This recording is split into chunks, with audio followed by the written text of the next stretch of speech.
Kaisang bikin kejutan dan gempa politik. Padahal PSI itu cuma partai kecil, partai 0, tetapi kelakuan Kaisang dan PSI ternyata bisa bikin heboh seantero Indonesia. Ini berarti kelakuan mereka sangat diperhitungkan oleh para politisi senior. Figur Kaisang bisa menjadi penentu kemenangan Capres. Itulah makanya kelakuan Kaisang bikin gemeteran banyak pihak, termasuk di dalamnya PDIP. Artinya, tingkah pola Kaisang ini tidak bisa dianggap remeh. Di tengah akrobat politik dan drama politik yang kaya plot twist yang dilakukan para politisi senior kita, di balik selengeannya sebagai ketum partai, Kaisang bisa melakukan apa saja dan berdampak apa saja. Jelas karena Kaisang anaknya presiden. Terbukti, Kaisang menjadi ketum PSI langsung muncul tuduhan Jokowi ikut cawe-cawe dalam soal ini.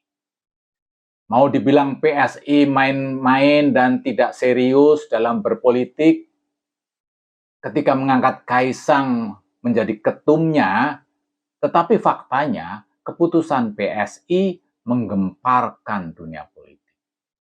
Kelakuan Kaisang dan PSI ini pasti tidak berdiri sendiri. PSI sedikit banyak meniru kelakuan politisi senior yang bermanuver dan berakrobatik dalam berpolitik. PSI pasti juga bercita-cita menjadi partai yang ingin lolos dari ambang batas parlemen dan bisa masuk ke Senayan. Maka berbagai cara dilakukan supaya terhindar dari partai 0. Mau dibilang politik Indonesia itu tidak bermutu, tanpa ideologi, dan hanya mengejar kekuasaan, faktanya memang begitu. Take it or leave it. Setuju ikuti permainannya, kalau tidak setuju, ya sudah, golput saja. Mau sebel, mau kesel, ya memang begitulah kelakuan politisi kita. Di lain hal, mengapa PDIP agak ketar-ketir menyikapi kelakuan Kaisang? Karena manuver Kaisang ini bisa membuka kotak Pandora yang dapat membelah suara PDIP.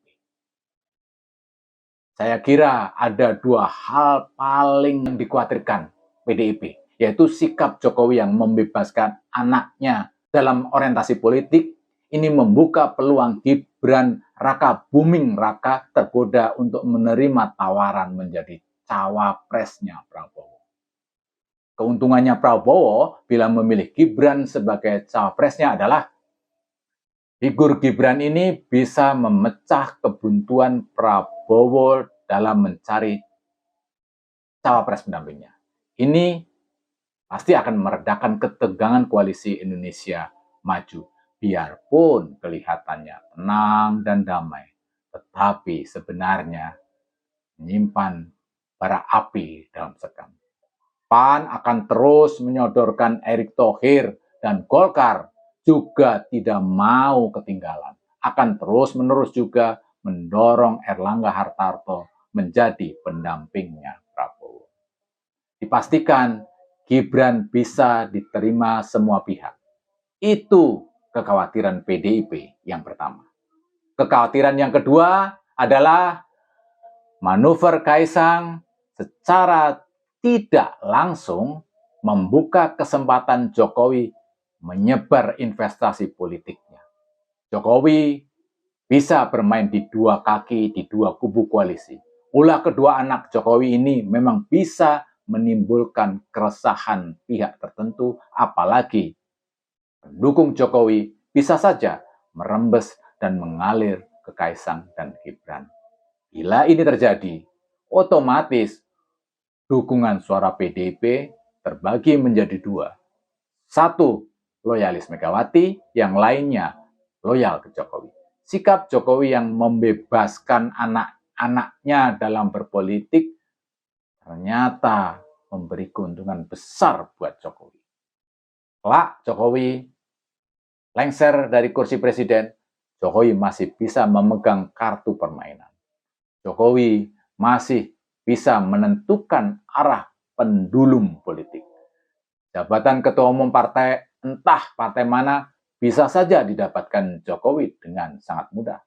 Termasuk bila Jokowi kepingin mendirikan partai politiknya sendiri.